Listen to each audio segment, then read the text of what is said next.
Hi, everyone. Welcome back to Mama's Fluent English. I'm Melanie. Today, we're diving into a topic that's very close to my heart: how to fuel your brain for language learning. Before I started teaching English, I worked as a nutritionist, and I've seen how much food impacts your ability to learn. Let's talk about brain fuel. Have you ever sat down to study English and felt like your brain was full of fog? You read a page, but you don't retain anything. This is what we call brain fog. Is brain fog helpful for your learning? Definitely not. Often, the reason we can't focus isn't because the English is too hard. It's because our brain is physically struggling to keep up. The easiest way to clear that fog isn't coffee, it's actually hydration. Think about this. Your brain is roughly 75% water. When you're even slightly dehydrated, your cognitive function, the ability of your brain to function, decreases significantly. You might feel a headache or just notice that you can't focus. Do you need an expensive energy drink? No. You just need plain water, ideally with a bit of lemon. Take a sip before you start your next English lesson. Now, let's look at the building blocks of the brain. Healthy fats. Your brain contains more fat than any other organ in your body. To function well, it needs healthy fats, particularly omega-3 fatty acids.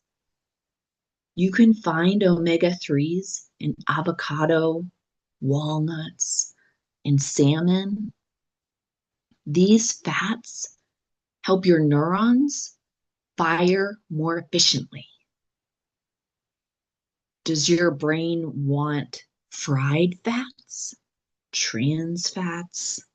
No, it wants healthy, natural fats to help you learn new grammar rules faster.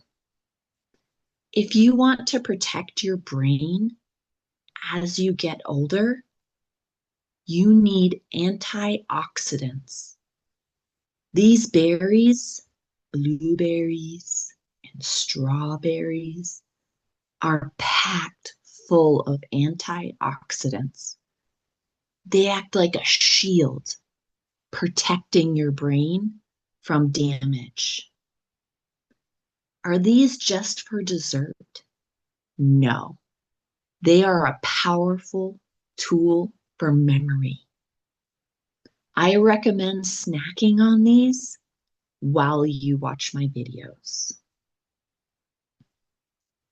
We can't talk about nutrition without mentioning leafy greens. Spinach and kale are high in vitamin K and lutein, which helps slow cognitive decline. They improve your processing speed.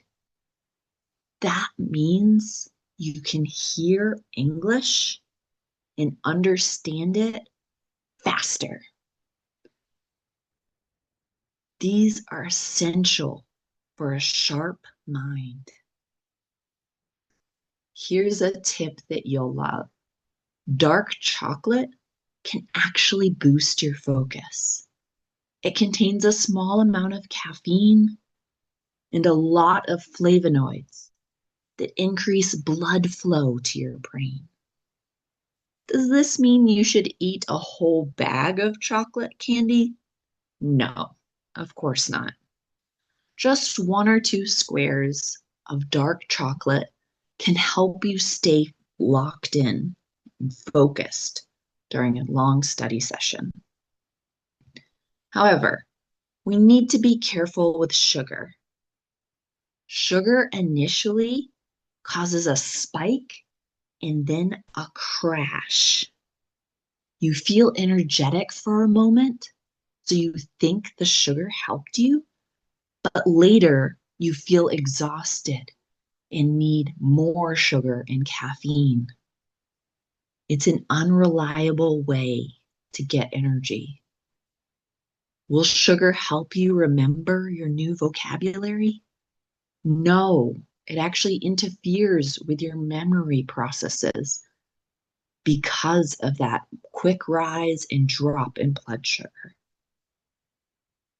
If you want to stay sharp, you should reduce the soda and other sweets that you consume.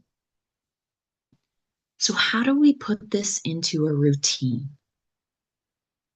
Before you open your textbook or watch a video in English, check in with yourself. Have you had enough water? Do you have a healthy snack ready? Setting the stage with the right nutrition makes your study time much more efficient. You have to fuel your brain so it can work for you. I hope you found these tips helpful. Remember, I'm sharing this based on my background in nutrition to help you become a better English learner. If you enjoyed this health and English crossover, please hit the subscribe button and like this video. Stay healthy and keep practicing. Bye.